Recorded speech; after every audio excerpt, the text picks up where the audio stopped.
नमो अरिहंताणं नमो सिद्धाणं नमो आयर्याणं नमो वज्रायाणं नमो लोये संवत्साणम् ईसो पंचनमुक्कारो सव्वपावप्पनासनो मङ्गलाणं च संवेदिसिं पडमङ्गहवै मङ्गलम् पुरीमचरिमाणकप्पो मङ्गलमवद्धमाणतित्थं मे इयपरिकहिया जीर्ण गणहराय थीरावली चरितम्। मंगलाचरण में यही होता है, कल्पसूत्र में यही होता है। नौकर तो मैं एक्स्ट्रा बोल रहा हूँ, वरना नौकर की भी आवश्यकता नहीं होती है, बराबर। अपनी मूल बात पर कल दोपहर के प्रवचन में हम आकर खड़े थे 14 स्वप्नों की बात। त्रिशला माता उन्होंने 14 महास्वप्न देखे अर्ध जागृत अवस्था की स्थिति में, जिसकी बात हमने कल सुबह में की थी। और फिर वह अपने कक्ष से निकलकर, अपने भवन से निकलकर जिस जगह पर सिद्धार्थ महाराजा हैं, जिस भवन में, जिस कक्ष में, वहाँ पर वे पधारते हैं। और वहाँ पर पधारने के पश्चात वहाँ पर सिद्धार्थ महाराजा को वो जय विजय से उनको एक बधाई देते हैं। किसी को भी उठाना हो तो कैसे उठाया जाए, इसका यहाँ पर हमें अनुभव प्राप्त हो रहा है कि उठो उठो, कब तक पड़े रहोगे, कब तक सोते रहोगे, अब दिन उगल निकल आया है। इस प्रकार से बुलाने की बात नहीं, परंतु एक अच्छे शब्दों से उनको उठाने की प्रक्रिया करते हैं। सिद्धार्थ महाराजा उठते हैं। उठने के बाद उन्होंने उनको कहा कि आप बैठ सकते हो, और फिर एक आसन के ऊपर उनको बिठाया। और फिर उन्होंने पूरे स्वप्न की बात बताई कि कल रात को हम अर्ध जागृत अवस्था में थे, तब हमें ये स्वप्न दिखे हैं। और सिद्धार्थ महाराजा वो स्वप्न को सुनकर हर्षित होते हुए उन सपनों को उन्होंने ग्रहण किया, अंतर में स्थिर किया। सुनने के बाद, समझने के बाद उसको ग्रहण करके अंतर में स्थिर करके उसके ऊपर चिंतन मनन करते हैं। उनके पास जो अभ्यास था, उस अभ्यास के आधार पर उन्होंने वही सब वर्णन किए हैं जो देवानंदा ब्राह्मणी को वर्णन किए थे ऋषभदेव ब्राह्मण ने। फर्क केवल इतना था कि वहाँ पर ब्राह्मण कुल के अनुसार उनका फलादेश बताया गया था।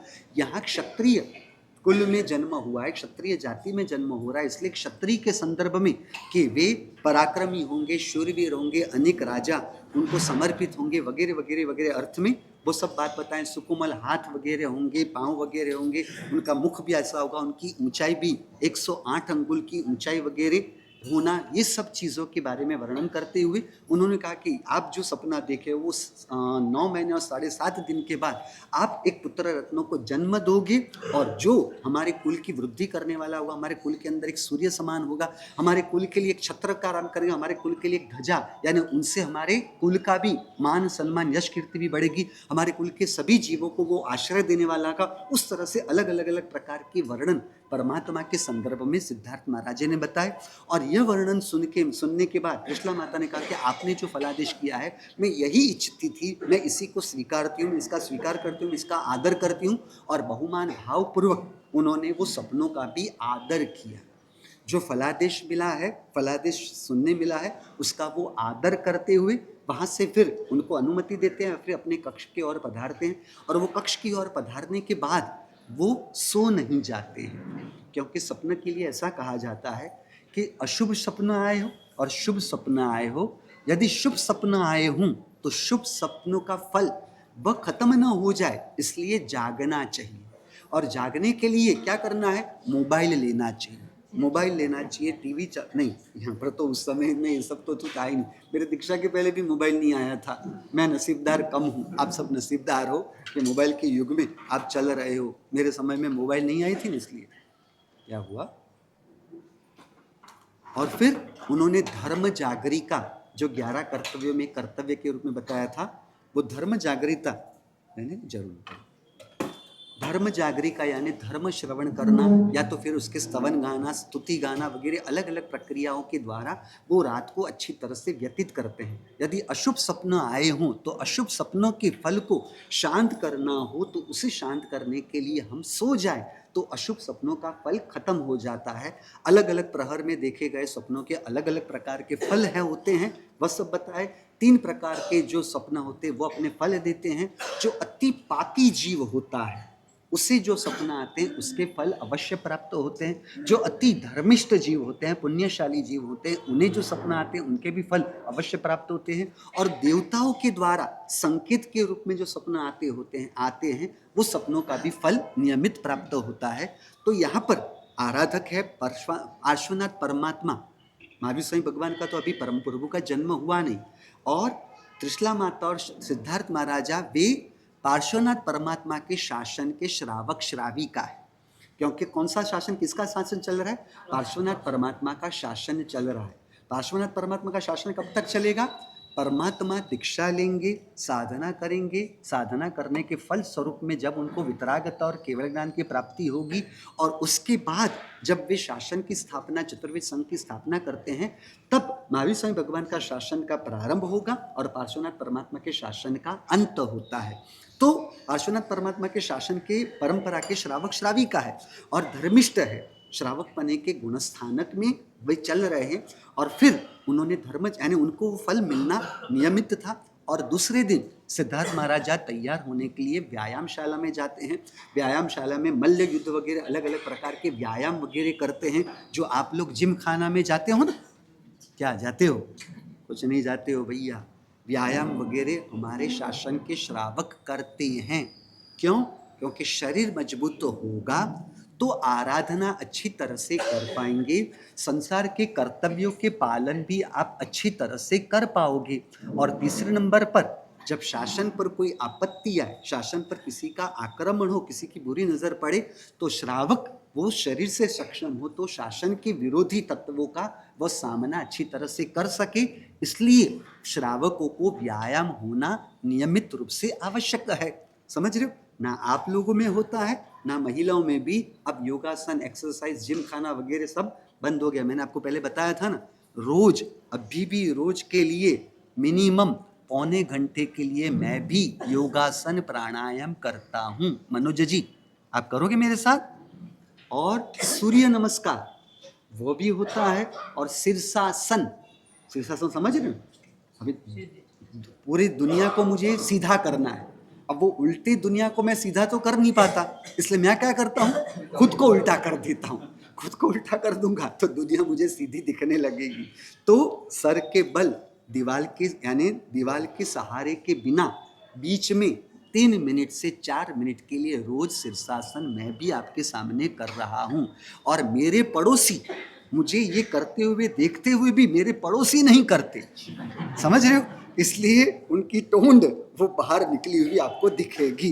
बोला मुझे जिनके साथ रहना है, इशारा करके तो मैं कह नहीं सकता हूँ, परंतु आप समझ तो गए होंगे, बराबर है। इसलिए उनकी जो ये अलमस्त बॉडी है, हकीकत में देखा जाए तो कैसा होता है, शासन में हमारे एक नजरिए को बताया गया है। यदि कोई आपको महात्मा दुबले पतले मिले तो क्या सोचना चाहिए? धन्य है मेरे शासन के महात्मा को जो इतने तपश्चर्या करके अपने शरीर को इतना कष्ट दे रहे हैं। तो वहां पर यह नजरिया रखना। और मेरे पड़ोसी जैसे कोई दिखे तो क्या सोचना चाहिए? धन्य है मेरे शासन के श्रावक श्राविकाओं को जो महात्माओं की इतनी अच्छी तरह से भक्ति करते हैं और वो भक्ति से अलमस्त महाराज साहब हो सकते हैं। समझ गए? इसलिए दोनों में पॉजिटिव नजरिया रखना है, बराबर। देखो मुझे सोच समझ के इनके पास बैठना पड़ता है क्योंकि बॉडी मजबूत है ना। मेरी हाइट की तुलना में उनकी हाइट कम होते हुए भी मुझसे 8 से 10 किलो का वजन भी अधिक है। समझ लो, शरीर बड़ा होने मात्र से शरीर को अच्छा नहीं कहा जाता। शरीर वह पहले नंबर में मजबूत होना चाहिए। समझ रहे हो? बड़ा शरीर कमजोर होता है, मजबूत शरीर कमजोर नहीं होता। अब कमजोर शरीर है या मजबूत शरीर है उससे कैसे तय होता है? तो योगासन प्राणायामों के द्वारा हमारे मसल्स और हमारी हड्डियों का बहुत ही मजबूत संबंध बना हुआ होता है, तब वो शरीर की मजबूती कहलाती है। और जो केवल वो लटकता हुआ हो, चर्बी जैसा हो, तो उसमें कैसा होता है? हड्डियां और मांस, फ्लैश वो अलग होते हैं, इसलिए वो मोटापा दिखता है परंतु उसमें मजबूती नहीं होती। समझ रहे हो? और दूसरे नंबर में शरीर कैसा होना चाहिए?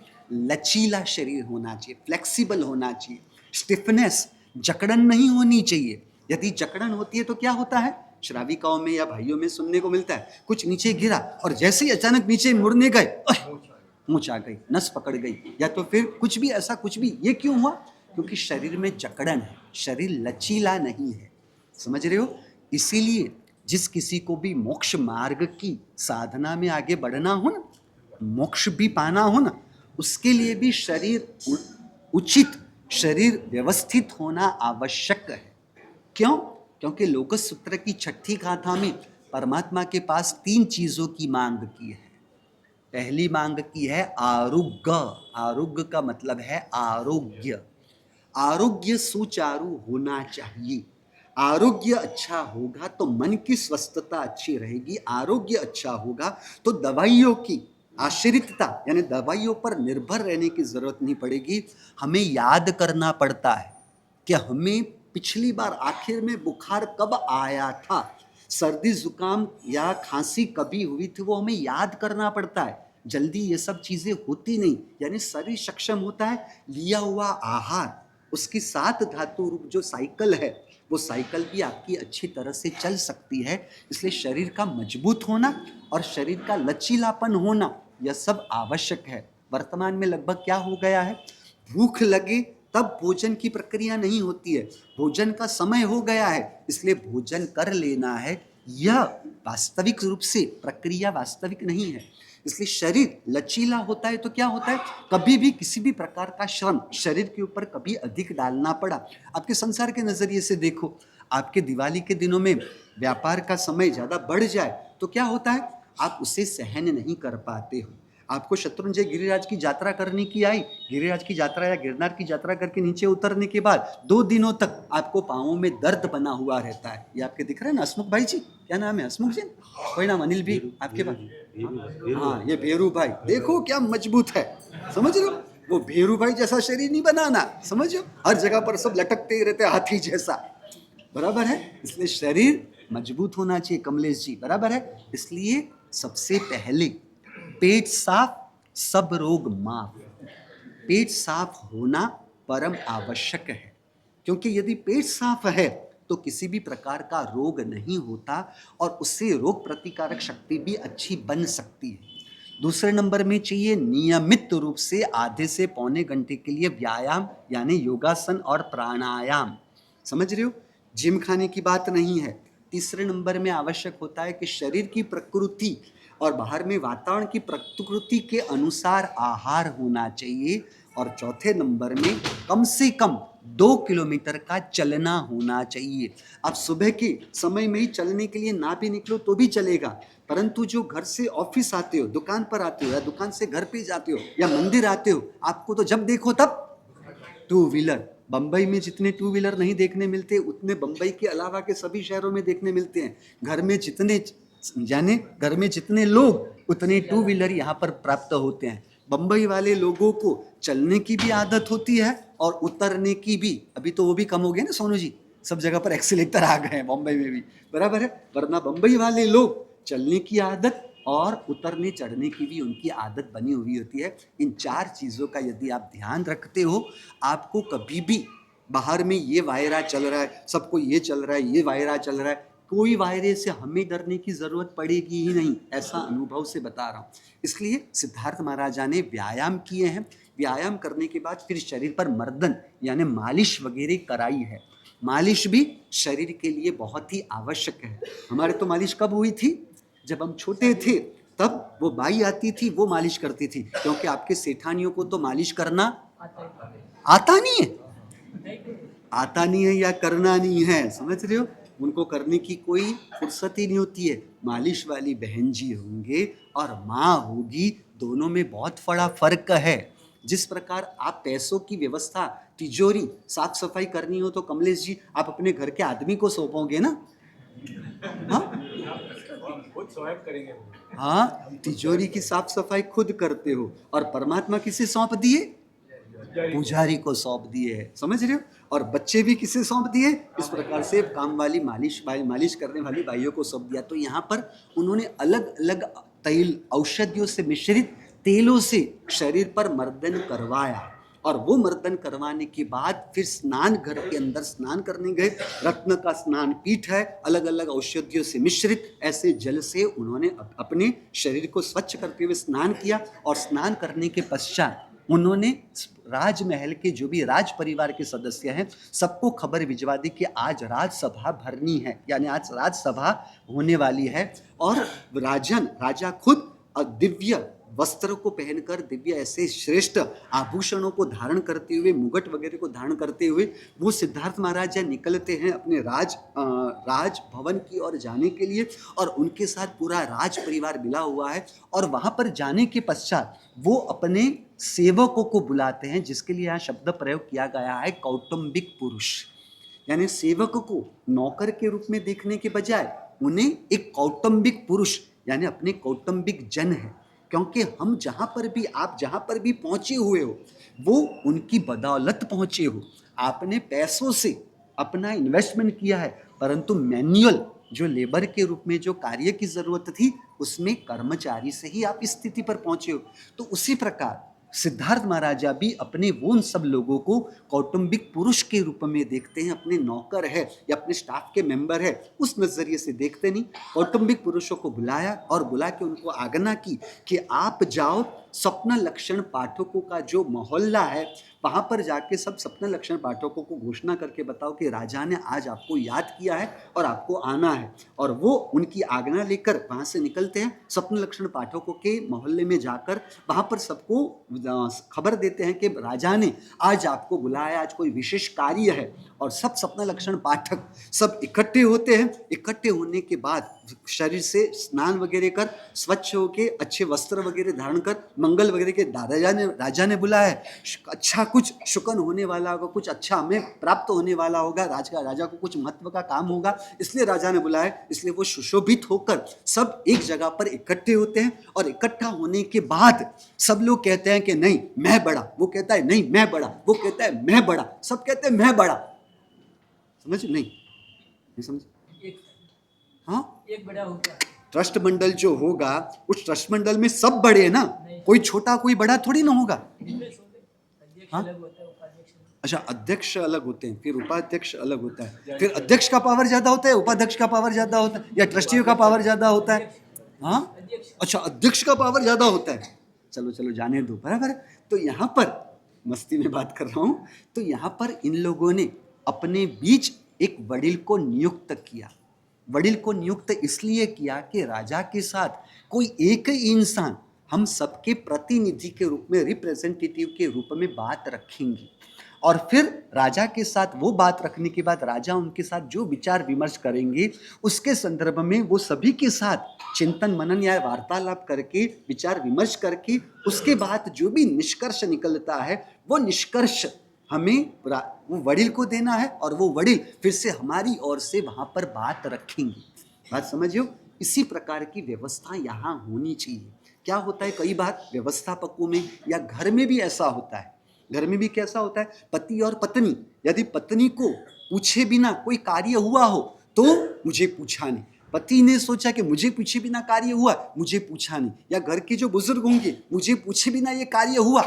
कई बार ऐसी कोई गलती हो जाती हो तब मन बड़ा रखना चाहिए और एक व्यवस्था बनी हो कि वडील जो तय करेंगे उसी के आधार पर चलना है। परंतु सब अपने आप को बड़ा मानने जाए, मुझे पूछा नहीं। कई बार तो क्या होता है कि अच्छी चीज भी होती है, अच्छे कार्य भी होते हैं, उसमें भी ईगो बीच में आ जाता है कि हमें पूछे बिना ये कैसे किया, आपने हमें पूछे बिना नहीं किया। कार्य कितना भी अच्छा हो फिर भी हम नहीं चलाएंगे, हम उसके लिए सम्मत नहीं है। इस प्रकार की सोच यहाँ पर नहीं उनकी है। एकजुट होकर, सब एक मत होकर, ऐसा देखा जाए तो सबका अपना अपना कार्य क्षेत्र अलग अलग चल रहा है, पर जब राजा के साथ बात करने जानी है, सामूहिक रूप से बात करने जानी है, तो फिर एक वडील को नियुक्त करके उनके निर्णय को ही हम सब मान्य रखेंगे। और इस प्रकार से वे सभी राजा के राजद्वार पर आए। राजा ने कहा कि उनको आने दो। राजा के पास वो आए और राजा को जय विजय के साथ उनको एक बधाई देते हैं। राजा, आपका कुल वो बढ़ता रहे, आपके कुल के अंदर सब वृद्धि, संपत्ति की वृद्धि होती है, आपकी यश कीर्ति की वृद्धि हो, उस प्रकार से राजा राजा को एक शुभेच्छा देते हैं और राजा भी उस शुभेच्छा का स्वीकार करते हैं। इस प्रकार तीसरा प्रवचन अपना है वो पूरा होता है। चौथा प्रवचन चालू होता है। पुरी मचरी माण कप्पो मंगलम वर्तमान वित्तमी यह परिकैया जीर्ण गण हराई तेरावली चरितम। पाठक राजा के पास उपस्थित है और राजा राजमहल में जब बैठे हैं तब उन्होंने एक पर्दे के पीछे 8 भद्रासन रखवाए हुए हैं महारानियों को बैठने के लिए और राजसभा पूरी भरी हुई है। अब राजा जो भी ये स्वप्न लक्षण पाठक आए तो उनके पास तुरंत बात चालू नहीं करते हैं, परंतु उसके पहले उनको अच्छी चीज़ों से उनका बहुमान करते हुए उन्हें अच्छी चीज़ उनको धरते हैं। इसलिए क्योंकि उत्तम फल हमें प्राप्त करना है तो उत्तम फल प्राप्त करने के लिए पहले उत्तम फलों से सामने वाले का बहुमान करना है। फलादेश सुनने के बाद के बहुमान की बात नहीं है, उसके पूर्व में ही उनका एक बहुमान करते हुए वो आए हैं तो उनका एक बहुमान करने के रूप में वहां पर वो रखते हैं। और फिर वही सब वृत्तांत जो भी त्रिशला माता ने उनको बताया था कि उन्होंने 14 महास्वप्न देखे थे और वो 14 सपनों के क्या फल होंगे वो फल के बारे में उन्होंने पूछा। स्वप्न लक्षण पाठक आपस में विचार विमर्श करते, वार्तालाप वगैरह करके और फिर निष्कर्ष निकालने के बाद स्वप्न लक्षण पाठक में जो हेड के स्थान पर प्रमुख के स्थान पर थे उन्होंने उनके पास बात रखी कि राजन, हमारे स्वप्न लक्षण शास्त्रों के अंदर 42 प्रकार के स्वप्न बताए गए हैं। उस 42 प्रकार के स्वप्नों में से 30 महास्वप्न होते हैं और 12 जो वो सामान्य स्वप्न होते हैं। और 30 महास्वप्नों में से आपकी जो रानी थी उन्होंने 14 महास्वप्न देखे हैं और इन 14 महास्वप्नों को जो भी माता देखती है तो उन्हें बालक के रूप में या तो तीर्थंकर का जन्म होता है या तो चक्रवर्ती का जन्म होता है। अब तीर्थंकर और चक्रवर्ती का जन्म में से किसका जन्म है वो कैसे पता चलता है? तो जब 14 स्वप्न पूरी तरह से स्पष्ट दिखाई दे, समझ रहे हो, पूरी तरह से साफ सुथरे दिखाई देते हो तो वो सूचित करता है कि उससे तीर्थंकर का जन्म होना है। परंतु जब 14 स्वप्न वो थोड़े धुंधले हो, समझ रहे हो, थोड़े ब्लर हो, आपकी भाषा में कहो तो ब्लरनेस हो, यानी स्वच्छ स्वप्न न दिखाई देते हो, तो उन 14 स्वप्नों का फल बनता है कि चक्रवर्ती को यह माता जन्म देंगे। तो परमात्मा की माता ने स्वच्छ स्वप्न देखे थे और आगे आज शाम को आएगी ना बात हल्लड़ के अंदर बीतिया 12 चक्री। चक्रवर्ती कितने होते हैं? 12 चक्रवर्ती होते हैं। तो 12 के 12 चक्रवर्ती पूरे हो गए हैं।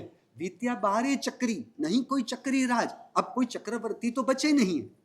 63 शलाखा पुरुष के रूप में ये बात बताई जाती है। 63 शलाखा पुरुष यानी वो विशिष्ट कक्षा के पुरुष होते हैं, सामान्य जन नहीं होते हैं। उनके शरीर भी दिव्य कक्षा के उनके शरीर होते हैं, उनके बल वगैरह की सब बातें होती है, वो अतुल प्रकार की स्थिति में उनके शरीर के बल होते हैं, शरीर की कांति वगैरह होते हैं। और 63 शलाखा पुरुष का मुख्य लक्षण है ये लोग ज्यादा समय के लिए संसार में परिभ्रमण करने वाले होते नहीं, यानी अल्प काल में संसार से मुक्त होकर वे मोक्ष में पधारने वाले जीव होते हैं। तो ये 63 यानी 63 शलाखा पुरुष यानी 24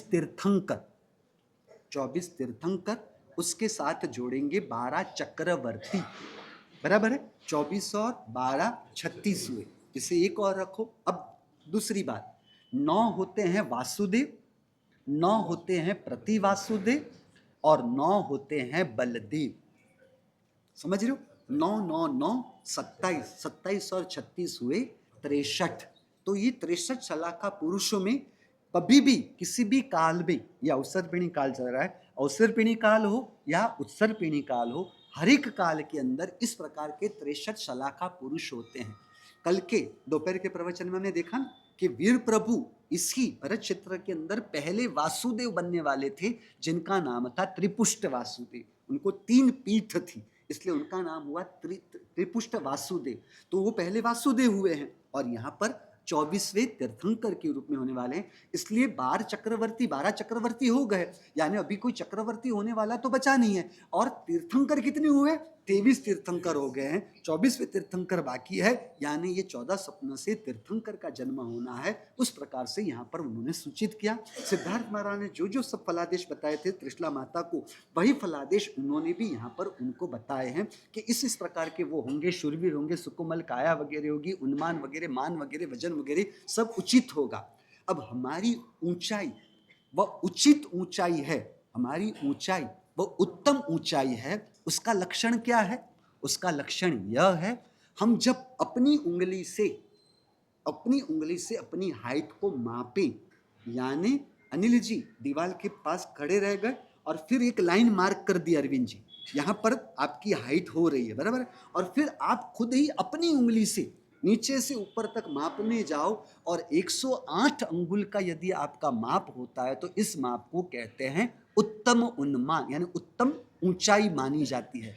अब परमात्मा है, उनकी 108 अंगुल नहीं होती, उनके कितने होते हैं? 120 अंगुल होते हैं। 120 होने का कारण क्या? क्योंकि तीर्थंकरों को सिर पर वह शिखा होती है और वो शिखा की ऊंचाई होती है 12 अंगुल।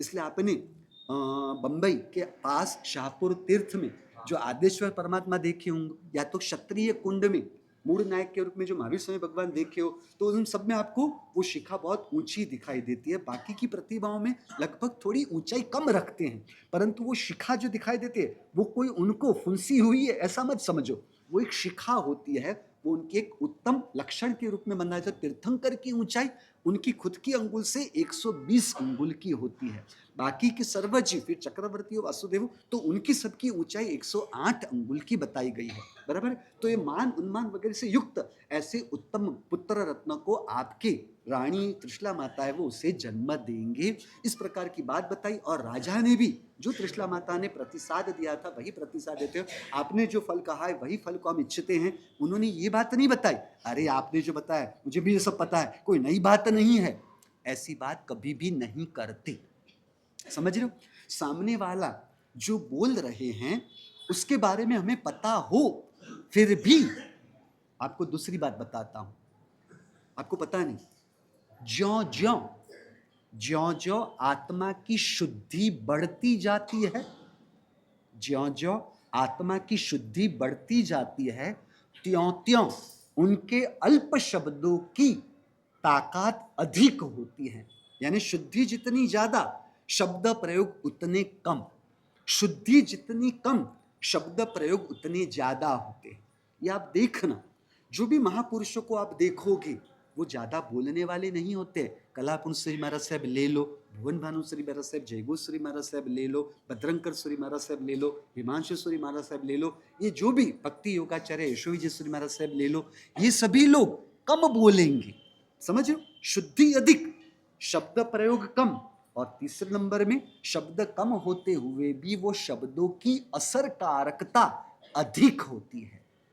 अब कमलेश जी आपको जो चीज के बारे में पता है, बराबर है, आपके पिताजी वही बात आपको बताते हो, अरे मुझे पता है, चुप बैठो ना, पता है, क्या नई बात कर रहे हो? नहीं, वो जो बुजुर्ग कह रहे हैं उनके पीछे उनकी खुद की शुद्धि, उनका खुद का अनुभव, उनकी खुद की परिपक्वता, उनके खुद के अंतर के आपके प्रति के शुभ भाव, वो सभी चीजें उनके शब्दों के पीछे जुड़ी हुई है। तो एक की एक बात, मनोज जी जब आप और मैं छोटे थे 3 साल के, 4 साल के, तब हम एक की एक बात 2 बार, 3 बार, 5 बार माता के पास, मम्मी के पास करते थे या नहीं करते थे? तो हमारे मम्मी पापा हमारी बात 1 या 2 बार, 5 बार हम बार बार बोलते थे, तो वो कंटाल जाते, चुप बैठ, मुझे ऐसा पता है। ऐसा उन्होंने कभी कहा? कभी भी नहीं कहा। और हम बड़े हो जाने के बाद हम अपने मम्मी पापा की बात यदि वो दोहराते हो, एक की एक बात 2 बार करे, 3 बार करे, कई लोग ऐसे होते हैं, एक बार बता दिया बहुत हो गया, एक की एक बात दूसरी बात करने की जरूरत नहीं, 2 बार करने की, तीसरी बार करने की जरूरत क्या, एक बात की बात बहुत हो गया। अरे भैया, खाना एक बार खाते हो दिन में, पानी एक बार पीते हो, खाना अनेक बार खाते हो शरीर की आवश्यकता के रूप में, तो वडीलों ने शायद कोई एक की एक बात दोहरा दी। अब वडील कई बार अपने भूतकाल यानी अपने इतिहास की बात भी बताते हैं, यानी उदाहरण के रूप में हमारे पिताजी महाराज, अब हमारे पिताजी महाराज उनके पास इतिहास की बात आती है और वो एक बार नहीं अनेक बार कहते हैं। पूछो उनको, पापा महाराज मैं आपकी बात कैसे सुनता हूँ? जैसे कि पहली बार ही सुन रहा हूँ, अच्छा क्या बात कर रहे हो, अच्छा क्या बात कर रहे हो, बहुत अच्छी बात है, मैं उसी तरह से सुनता हूँ। समझ रहे हो? क्योंकि वडील हमारे लिए एक शीर छत्र के रूप में है, उनकी बात शायद कोई दोहरा दे। आपको मैं पूछ लूं, आपकी पत्नी, कमलेश जी आपकी बात तो नहीं है, कहाँ गया आपका प्रतीक, कहाँ गया प्रतीक कहाँ खो गया? अनिल जी, हाँ प्रतीक, हाँ, अरे प्रतीक, तेरी वाइफ, तुम्हारी वाइफ तुम्हें एक बार आई लव यू कहे, बराबर, एक बार आई लव यू कहे, फिर जिंदगी में एक भी बार आई लव यू ना कहे तो चलेगा? हाँ, नहीं चलेगा। देखा, सुना आपने? यानी यदि पत्नी या पति पत्नी को आई लव यू अनेक बार बोले तो वो बॉन्डिंग, यानी एक दूसरे के साथ का संबंध यदि गहरा होता है तो फिर वडील वही की वही बात अनेक बार शायद कर जाते हो, तो इसमें दिक्कत क्या है? आप समझ रहे हो? हम अपनी स्थिरता, अपनी समता, अपनी शांतता को, समाधान वृत्ति को टिका नहीं पाते। इसे कहते हैं अस्थिरता, कि किसी को भी सुनने की हमारी तैयारी अधिक नहीं होती है। समझ रहे हो? इसमें क्या होता है पता है कमलेश जी? आपको अपनी पत्नी के प्रति लगाव है, इसलिए उनकी कोई भी बात अनेक बार आती है फिर भी आपको कंटाला नहीं आता। समझ रहे हो? माँ को अपने बच्चे के प्रति लगाव है, इसलिए बच्चा एक की एक बार 4 बार करे, 10 बार करे तो भी माँ को कभी कंटाला नहीं आता है।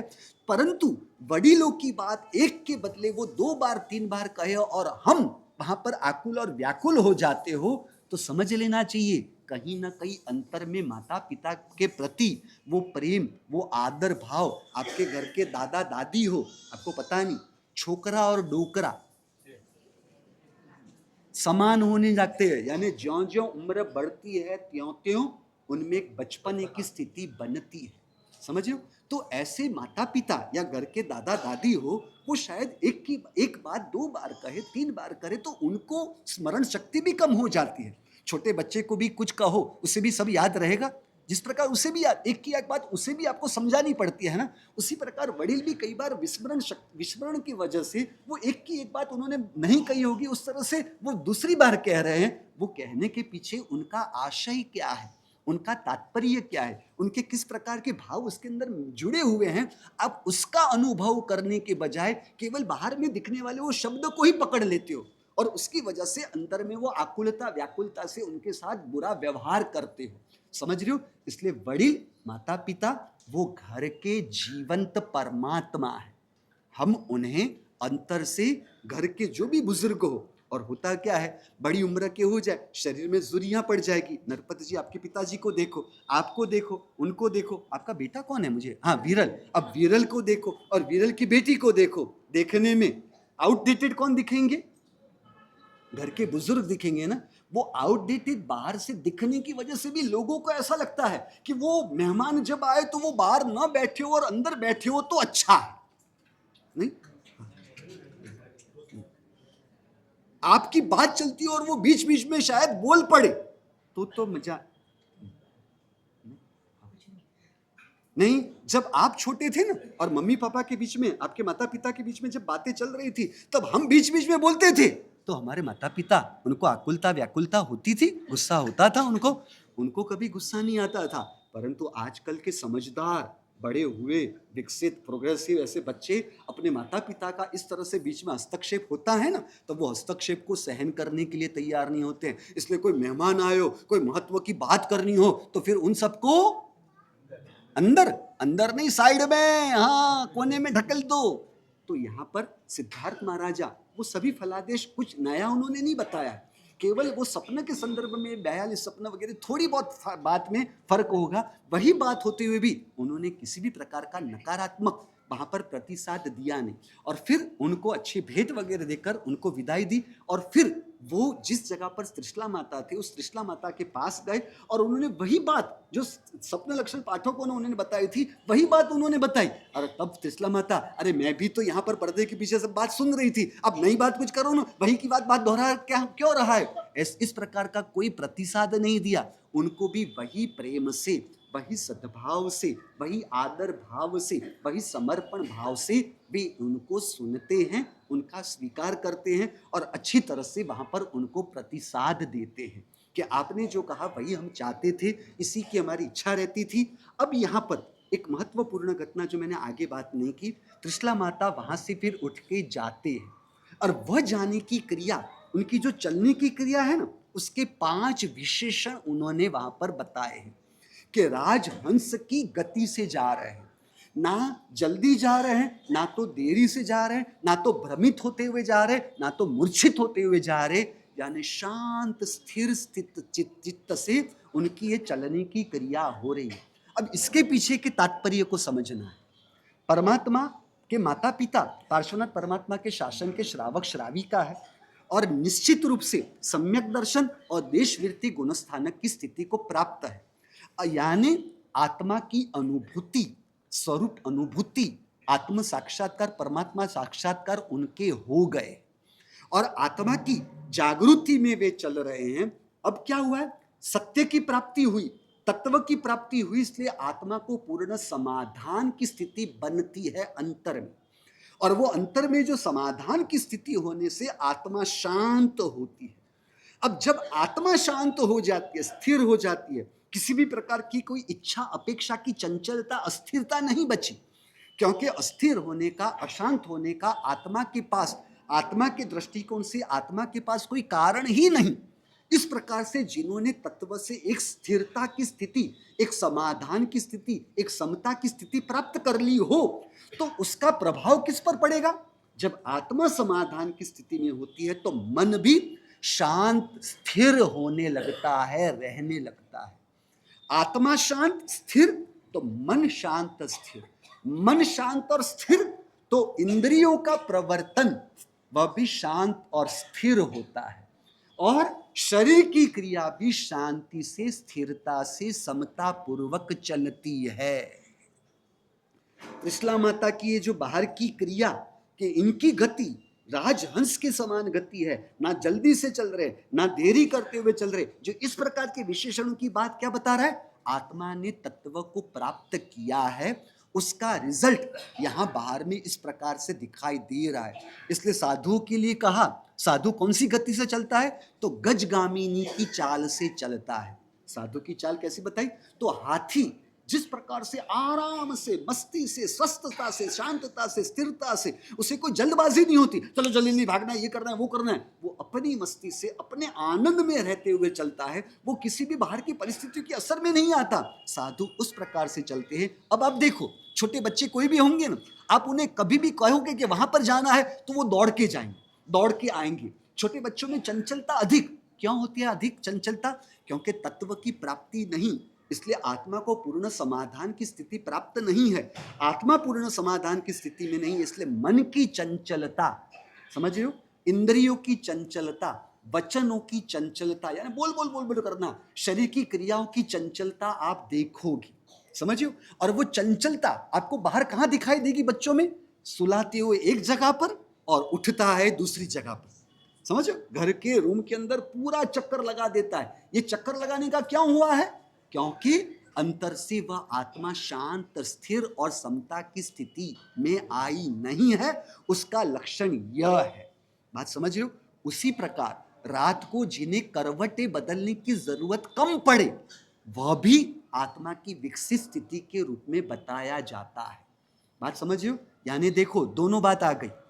शरीर को स्वस्थ रखना है आरोग्य के दृष्टिकोण से, व्यायाम वगैरह के माध्यम से, और सत्संग के माध्यम से आत्मा को समाधान की स्थिति में रखना है, लाना है, रहना है। वह आत्मा समाधान की, समता की, शांतता की, स्थिरता की स्थिति में होगी तो वो बाहर की परिस्थितियों की असर में भी नहीं आ पाएगी, और उसकी जो भी क्रिया होगी वो शांति से, स्थिरता से ही होती है। इसलिए अरविंद जी, आपको किसी ने कुछ कहा और आपको गुस्सा करने में देरी न लगती हो तो समझ लेना चाहिए कि अंतरात्मा से आत्मा शांत स्थिर नहीं। इसलिए इस प्रकार की अशांति वाली परिस्थिति का अनुभव होते ही आत्मा को अशांति में जुड़ने के लिए, जाने के लिए कोई प्रयास करना नहीं पड़ता, सरलता से आत्मा उसमें चली जाती है। बात समझ में? एक लक्षण की बात है। जिस प्रकार कुछ पैसों का आकर्षण, या तो मिठाई देखी, या क्या मस्त मिठाई है, ये जो एक्स्ट्रा ऑर्डिनरी एक्साइटमेंट की जो प्रक्रिया है ना, वो अंतर से शांत स्थिर नहीं है तभी। और ये शांत स्थिर स्थिति का मतलब है, समता की स्थिति का मतलब है घटना से अप्रभावित रहना, बाहर की सभी परिस्थितियों से अप्रभावित रहना। क्यों? क्योंकि आत्मा अपने आत्मा और आत्मा के गुणों से तृप्त है और प्रभावित है। जब हम खुद से तृप्त होते हैं, इसलिए बाहर की किसी भी चीजों के लिए इच्छा या अनिच्छा जैसा नहीं बचता। आत्मा अंतर से, अपनी आत्मा से प्रभावित है, तो परमात्मा स्वरूप आत्मा से जब आत्मा प्रभावित हो तो परमात्मा से बढ़ के इस जगत में क्या है कि उससे हम प्रभावित होके उसकी असर में आ जाए। बात समझ रहे हो? आप डॉक्टर बन जाओ, आईएएस ऑफिसर बन जाओ, आईपीएस ऑफिसर बन जाओ, यह सभी अवस्थाओं की बात है जो परिवर्तनशील है, जो नाशवंत है। परमात्मा स्वरूप आत्मा वही इस जगत में एक शाश्वत है। यदि उससे मैं तृप्त हूं तो इन सब चीजों की असर में मैं अपने आप को कैसे ला सकूंगा? समझो? तो त्रिशला माता की यह घटना हमें यह सूचित कर रहा है कि आत्मा को यानी एक एक चीजों की इस प्रकार से एक प्रक्रिया, यानी महावीर स्वामी भगवान के चरित्र की बातों में हमें चरित्र रूप का कथाएं नहीं सुननी, परंतु उस समय यह प्रक्रिया जब इनकी व्यवहार की चल रही है उस समय अंतरात्मा की अंतरदशा किस स्थिति की थी उसकी गहराई में जाके उस दशा तक पहुंचना है। इसलिए हम तो कई बार कहते हैं, अब हर जगह पर इतने महात्माओं के अलग अलग समय में चातुर्मास होते हैं और लगभग कई चातुर्मासों में शत्रुंजय की भाव यात्रा, गिरनार की भाव यात्रा, समित शिखर की भाव यात्रा, अष्टापद की भाव यात्रा, अब ये सब यात्रा बहुत हुई। अब यात्रा चालू करनी है परमात्मा की अंतरदशा, ज्ञानियों की अंतरदशा की भाव यात्रा, ज्ञानियों की आंतरिक साधना की भाव यात्रा। कल क्या होगा? सुबह के प्रवचन में तो आप नहीं दिखोगे क्योंकि दोपहर के आज के जन्म वांचन के चढ़ावे सब नाइक, उससे आप इतने थक जाओगे, इसलिए कल के प्रवचन में सुबह तो आप, अरे इतने वर्षों का जो अनुभव है वो गलत थोड़ी ना मैं साबित होने वाला हूं। मेरे इतने सालों के अनुभव को आपको गलत साबित करने का कोई अधिकार नहीं है भैया। हाँ, इतने वर्षों से मेरा जो अनुभव है वो अनुभव कैसे गलत हो सकता है रोशन जी? बल्लारी है। छोड़ो छोड़ो, बल्लारी का नाम मेरे मुंह से कुछ मुलभाव नहीं तो ही अच्छा है, बराबर है, मस्ती कर रहा हूं। तो परमात्मा की जो दीक्षा लेने के बाद जो 12.5 साल की साधना थी ना, तो हम क्या देखते हैं? परमात्मा ने 4 महीने के उपवास 9 बार किए, परमात्मा ने 1.5 महीने के उपवास इतनी बार किए, 2 महीने के उपवास इतनी बार किए, 3 महीने के उपवास, 6 महीने के उपवास 1 बार किए, 6 महीने में 5 दिन कम, उस प्रकार के 5 महीने और 25 दिन के उपवास 229 छठ किए। ये सब चीजों में परमात्मा नहीं है, इनमें परमात्मा की साधना नहीं है। परमात्मा की साधना तो उनकी अंतरदशा के साथ संलग्न है, उसके साथ कनेक्टेड है। उस दृष्टिकोण से ज्ञानियों के जीवन चरित्र में उन ज्ञानियों के अंतर की दशा को समझने का प्रयास हो तो ही ज्ञानियों के जीवन चरित्र, परमात्मा के जीवन चरित्र समझने का, सुनने का कोई लाभ है। अब यहाँ पर त्रिशला माता वहां से जाते हैं। अब यहाँ पर हुआ ऐसे कि परमात्मा का जन्म हुआ है और परमात्मा गर्भ में आए हुए हैं, और उस समय इंद्र महाराजा की आज्ञा से कुबेर, जो एक त्रियक चुंबक देव है, वो कुबेर की आज्ञा से देवता सिद्धार्थ महाराजा के राजभवन में, राजमहल में सुवर्ण की वृष्टि करते हैं, अनाज की वृष्टि करते हैं, चांदी की, रत्नों की, अलग अलग प्रकार की वृष्टि, धन धान्य, वस्त्र, दिव्य आभूषण, इन सब की वृष्टि अलग अलग जगह पर होती है। ये कहाँ से लेकर आए? किसी ने किस जगह पर वो डांट दिया हो अपनी एक सेफ्टी के रूप में, और फिर दूसरे राजा का आक्रमण होने पर उनको वो देश छोड़ के निकल जाना पड़ा, इसलिए अब उसके कोई मालिक बचे नहीं है। ऐसे जिस जिस जगह पर इस प्रकार के जो धन धान्य पड़े हुए थे उन सबको लेकर कुबेर की आज्ञा से देवता सिद्धार्थ महाराज के राजभवन में उसकी वृष्टि करते हैं, और राजा की भी मान, प्रशंसा, यश, कीर्ति वगैरह भी परमात्मा के गर्भ में आने के बाद बढ़ती जा रही है।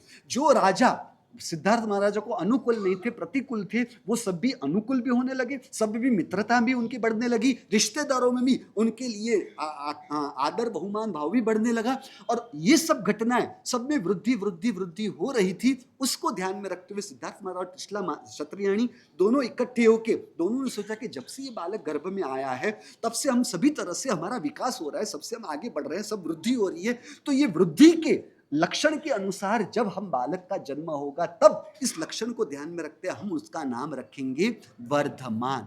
इसलिए माता पिता ने निश्चित किया कि ये लक्षणों से उसका नाम वर्धमान रखना है। ये कहने का मतलब क्या है? लक्षणों के आधार पर बालक का नाम तय किया जाता है। वर्तमान में आपके यहाँ ऐसा कुछ नहीं है। वर्तमान में कैसा होता है? कई बार बालकों का जन्म हो, अब नाम होता है शांतिलाल जी। नाम क्या होता है? शांतिलाल जी, और होते हैं है, मैंने नहीं कहा, आपने कहा, मैं थोड़ी ना ऐसा कह सकता हूं, समझ रहे हो? कोई लक्षण, नाम होता है डायालाल और होते हैं गांडालाल, समझ रहे हो? तो नाम होता है गेली बेन, ये सब नाम किस प्रकार के हैं जिसमें कोई अर्थ, कोई गहराई, कुछ अर्थ से उसके जीवन में उसे एक आलंबन बने कि नाम ऐसा हो कि जिसे सामने रखते हुए वो अपने जीवन की यात्रा में आगे बढ़ सके। परंतु वर्तमान में ऐसा कुछ होता ही नहीं है। और आजकल तो एक नया ट्रेंड चला है, जो भी बच्चों का जन्म होता है उनकी एक खास खासियत होती है, समथिंग न्यू, समथिंग डिफरेंट, कुछ अलग नाम चाहिए, कुछ नया नाम चाहिए, किसी का ना हो ऐसा नाम चाहिए, और तीसरे नंबर में छोटा सा नाम चाहिए। समझो, अब वो छोटे के नाम में अर्थ क्या आ रहा है या नहीं आ रहा है उसके बारे में किसी को कोई परवाह नहीं। अब नाम कैसा होता है, किंजल। अब किंजल नाम तो बहुत अच्छा है ना, नहीं है किंजल नाम, नरपत जी, किंजल नाम अच्छा है ना। हाँ, किंजल नाम का मतलब क्या है पता ही नहीं है, तो फिर नाम रखने के पहले पूछने तो आना था, मैं नाम रख देते हो परंतु पता तो होता नहीं है। संस्कृत में बताया कुत्सित जल इति कुत्सितम, यानी जो गंदा पानी होता है, जो गंदा पानी, हल्का पानी होता है उसे कहते हैं किंजल। समझो, नाम रख दिया परंतु नाम का, अब यहाँ किसी की बेटी का नाम किंजल हो तो मुझे माफ करना, समझ रहे हो। अब किसी का नाम आप में से कोई हो तो मुझे माफ कर देना, मैं तो एक उदाहरण के रूप में दे रहा हूँ। और दूसरी बात आपको कह दूं, अब कल से मेरे पास आना मत, साहब जी मेरे नाम का मतलब बताओ, मेरे नाम का मतलब बताओ। अब देखो ना, यहाँ पर ही बैठे हैं नरपत जी। अब नरपत जी का मतलब क्या? हाँ हाँ, नर के राजा, नर के पति, नरपति। अभी उनका तो उनकी घरवाली के आगे भी कुछ न चलता हो, ऐसी परिस्थिति कई बार देखी जाती है। आपके बारे में मुझे पता नहीं है परंतु कई बार ऐसा होता है। समझो, नाम है यहाँ जितेंद्र, जितेंद्र का मतलब क्या होता है? केवल जीतने वाला, ये तो जीतने, वो तो जीत से हो जाता था। जितेंद्र का मतलब क्या होता है बोलो? इंद्रियों पर जिन्होंने विजय प्राप्त की हो उसने कहते हैं जितेंद्र। इनके तो डाई छूटती ही नहीं है, बाल में डाई लगाना अभी भी वो सब चालू है। इंद्रियों के ऊपर विजय कहाँ प्राप्त कर ली है, समझ रहे हो। नाम है इनका अरविंद जी। अब अरविंद का मतलब क्या होता है? हाँ हाँ, कमल की तरह निर्लेप। ये तो अपने डाई से भी निर्लेप नहीं होते, इनको भी डाई कर दिया। बाल कुछ बचे हुए भी नहीं है, बाल कुछ बचे हुए और डाई करते हो तो बराबर है, कुछ बाल बचे हुए नहीं है फिर भी इनको लगाना है। नाम है रोशन, परंतु वो रोशन बिल्कुल होते ही नहीं, उनसे तो सब अंधेरा अंधेरा अंधेरा हो जाता है। बात समझ रहे हो, एक हंसते हंसते बात कर रहा हूँ, यानी नामों का कोई मतलब नहीं होता। और आजकल क्या हुआ है, महाराज साहब के पास जाके नाम लेना है। अब महाराज साहब के पास नाम लेने के लिए लोग नहीं आते हैं, महाराज साहब के पास से नाम का मेनू लेने आते हैं। मेनू, महाराज साहब हम कहते कि ये नाम रखो, नहीं महाराज साहब चॉइस के लिए दो ना। तो फिर तय आपको नाम करना था या हमें तय करना था? यदि हमारे दिए हुए नाम के आधार पर नाम रखना था तो फिर आपको 4 नाम के विकल्प हमारे पास से क्यों चाहिए बोलो भैया। इसलिए किसी भी महात्माओं के पास इस प्रकार से उनके पास मेनू लेने के लिए मत जाओ, क्योंकि नामों का यदि मेनू चाहिए तो आपको गूगल के अंदर जैन नाम आप लिखोगे इस अक्षर से तो आपको बहुत बड़ा लिस्ट मिल ही जाने वाला है। तो फिर महात्माओं के पास मत आओ, और आना हो तो ये निश्चित रखना, जय गोस्वामी महाराज साहब जैसे एक साधक आत्मा, जागृत आत्मा, एक युवान जो उन्हें समर्पित है, और उन्होंने साहब के पास आके कहा कि साहब ट्विंस बच्चे का जन्म हुआ है, यानी युगल बच्चे का जन्म हुआ है। और उस समय उनकी राशि आ रही थी वृषभ, और साहब के मुंह से सहज भाव से, उसने नाम पूछा भी नहीं है, परंतु वृषभ राशि के ऊपर साहब नाम रखने की सोच रहे हैं, और साहब के मुंह से तुरंत निकला वर्धमान और वर्तमान। ये कितने समय की बात कर रहा हूं? 3 साल पहले की बात। 3 साल पहले का समय, वर्धमान और वर्तमान तो चलेगा आपको अपने बेटे के लिए? छोड़ो ना, अभी क्या गप्पे लगा रहे हो यार, इतना बड़ा बड़ा नाम चलेगा? वहां पर उनके मन में कोई विकल्प हो उसके पहले ही साहब की सेवा में जो महात्मा थे उन्होंने कहा कि महापुरुष के मुख से जो नाम निकला है वो नाम को प्रेम से स्वीकार लो, कोई दूसरे विकल्प करके अपना हस्तक्षेप बीच में मत कर देना। और उन्होंने प्रेम से, सद्भाव से, समर्पण भाव से उनके द्वारा प्राप्त हुआ नाम स्वीकारा। इसलिए जीव को ऐसा नाम मिले कि जिससे उसे आगे किस स्थिति तक पहुंचना है वो नाम ही उसके लिए एक आदर्श बने, उसके लिए एक आलंबन बने, जिससे वो अपने आप को आगे बढ़ा सके। बात समझ में आ रही है? तो महात्माओं के पास नाम तब ही लेने जाना यदि उनके द्वारा एक ही नाम दिया जाए तो ही जाना। अब ऐसा मत करना, एक महात्मा के पास से एक नाम, दूसरे महात्मा के पास दूसरे नाम, तीसरे महात्मा के पास से तीसरा नाम, ऐसा घोटाला भी मत करना। और एक बात, आप लोग जो अपने दुकानों के नाम, ये लक्ष्मी ज्वेलर्स या तो पद्मावती ज्वेलर्स, ये जो देव देवी के नाम से भी आप ये दुकानों के नाम रखते हो, ये भी अच्छी बात इसलिए नहीं क्योंकि आपने पद्मावती ज्वेलर्स रखा या अरियंत ज्वेलर्स रखा, अब आपने प्रामाणिकता से व्यापार न किया हो तो लोगों में क्या कहा जाए, वो अरिहंत वाला लूटता है। क्या बोलेंगे? वो अरिहंत लूटता है। आशातना किसकी हुई? परमात्मा की आशातना हुई ने, या तो किसी देव देवी की आशातना हुई। भैरव मेटल्स है उबली के अंदर, भैरव मेटल्स, बराबर है। तो ये सब देव देवियों के अलावा आपके पास कितने सारे विकल्प है ही ना, परंतु आप लोगों को ये सब विकल्प ज्यादा पसंद पड़ते हैं और फिर आप बदमाशी करो। बदमाश आप हो नहीं इसलिए आप तो ऐसा नहीं करते हो, परंतु यदि कोई करता है और फिर बाद में नाम बदनाम कैसे होगा? वो दुकान को लक्ष्मी ज्वेलर्स नहीं बोलेगा, वो लक्ष्मी वाला लूटता है, और फिर आगे वो लक्ष्मी लूटता है। समझ, तो वो देवी लक्ष्मी जी पर एक सम्यक दृष्टि देवी है, तो उनके नाम की भी आशातना, उनकी भी आशातना ना हो, यह भी ध्यान रखना चाहिए। बच्चों का नाम पार्श्व रखना है, अब पार्श्व रखो है बंबई में, बच्चे का नाम रखा है संयम, अब संयम नाम रखा है, दीक्षित नाम रखते हैं, परंतु संयम को कभी संयम लेने की भावना होगी ही नहीं। समझ रहे हो? तो फिर ऐसा नाम रखने का भी कोई मतलब नहीं है। हमारा सब नाम रखा होगा तो भाव होंगे, अरे फिर वो संयम वैट्स और संयम ही आएगा तो कैसा लगेगा? समझ रहे हो? संयम वैट्स शब्द लिखा जाएगा तो अच्छा लगेगा, इसलिए नाम भी ऐसा हो। अब इस प्रकार की यहाँ पर उन्होंने माता पिता ने ये तय किया। अब यह समय बीतता जा रहा है और उस दौरान परमात्मा माता के गर्भ में